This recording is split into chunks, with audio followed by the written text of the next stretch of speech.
ലോകമെങ്ങും പ്രേക്ഷക ലക്ഷങ്ങൾക്ക് ഹരമായി മാറിയ ദി ചോസൻ പരമ്പരയുടെ ജനപ്രീതി ദിനംപ്രതി വർദ്ധിക്കുന്നതായി റിപ്പോർട്ടുകൾ.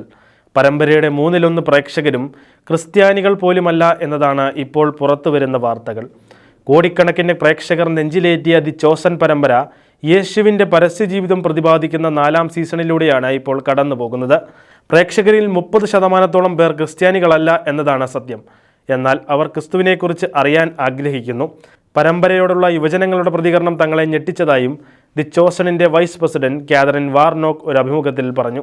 നിരീശ്വരവാദികൾ, ബുദ്ധമതക്കാർ, ഹൈന്ദവർ തുടങ്ങിയവർ മാത്രമല്ല, സാറ്റാനിസ്റ്റുകൾ പോലും ഈ ഷോ അവരുടെ ജീവിതത്തെ മാറ്റിമറിക്കുന്നതായി എല്ലാ ദിവസവും തന്നെ തങ്ങൾക്ക് എഴുതാറുണ്ടെന്നും വിഷാദം, ആത്മഹത്യാ ചിന്ത എന്നിവയെ മറികടക്കാൻ ഈ പരമ്പര സഹായിച്ചതായി നിരവധി പേർ സാക്ഷ്യപ്പെടുത്തിയതായും വാർനോക്ക് കൂട്ടിച്ചേർത്തു. അതിഭാവുകത്വമില്ലാതെ ക്രിസ്തുവിനെ സാധാരണക്കാർക്ക് മനസ്സിലാകും വിധം അവതരിപ്പിച്ചിരിക്കുന്നു എന്നതാണ് ഈ പരമ്പരയെ ഇത്രയേറെ ജനപ്രിയമാക്കിയതെന്ന് അണിയറക്കാർ പറയുന്നു.